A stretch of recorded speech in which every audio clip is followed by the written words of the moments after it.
Over the years, we have given this natural process many names: prescribed natural fire and wildland fire use, among others. But no matter what we call this, it is always and always will be the same process on the ground: naturally ignited wildland fire.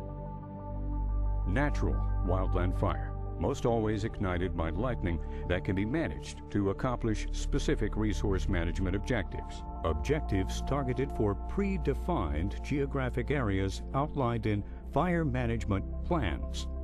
In other words, we use these naturally burning fires, specifically planned for certain parts of our national parks, forests, and rangelands, to encourage ecological health.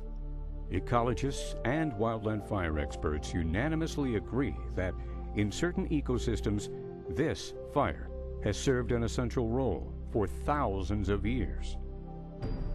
The numerous ecological benefits of this natural fire include everything from creating and maintaining critical wildlife habitat to increasing nutrients and productivity in soil systems.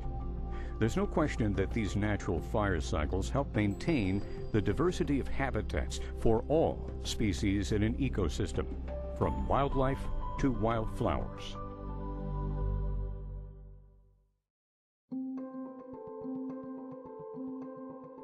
Today, we implement naturally ignited fire only where and when it can be safely used to improve forest and rangeland health.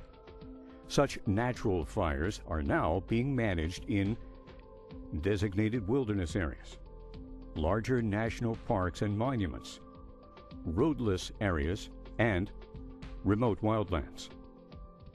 Resource benefits associated with naturally ignited fire include improved long-term watershed and environmental conditions, enhanced wildlife habitat, more resilient forest and rangeland ecosystems, and aiding in community protection by reducing future fire intensity.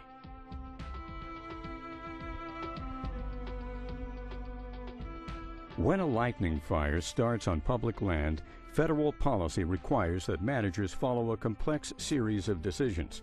Before a manager can even consider using naturally ignited fire, the target area must have a fire management plan. These plans, importantly, provide guidance for all fire-related management activities within that given area. Without a fire management plan, all fire must be suppressed. And even with a plan, naturally ignited fire is sometimes not utilized. This important decision to authorize the use of fire depends on weather conditions, personnel availability, desired fire effects, and many other forest and rangeland health variables. Once the initial strategy for managing the fire is made, fire managers must constantly monitor and reassess conditions. And they must also, accordingly, implement actions to ensure that the fire continues to meet the identified objectives.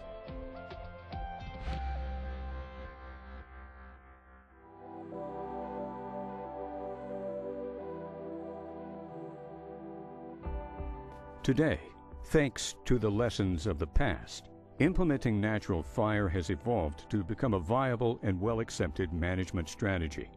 Yes, thanks to some true and courageous leaders who came before us, our fire and land managers have come a long way. They now realize that some fires can help achieve vital ecosystem restoration and maintenance land management objectives. And under strong plans and guidance, they are able to do so, to successfully manage these important natural events. In turn, this natural fire now also indirectly supports critical community protection, reducing hazardous fuels and ensuring the safety of people and their homes is naturally ignited fire's new frontier. For more and more, these fires are being managed outside of designated wilderness areas with highly successful results. Today, naturally ignited fire is supported by all federal wildland fire management agencies, as well as some states. Public members also are becoming important advocates for this ever-effective land and ecosystem management tool.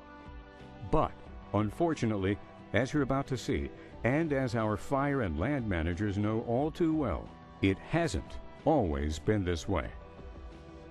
To see how we got here, let's take a step back in time. Let's see how naturally ignited fire, lessons learned, fortunately for all of us and our country's ecosystems, have successfully evolved. As you will see, it's been quite a long and challenging ride through time.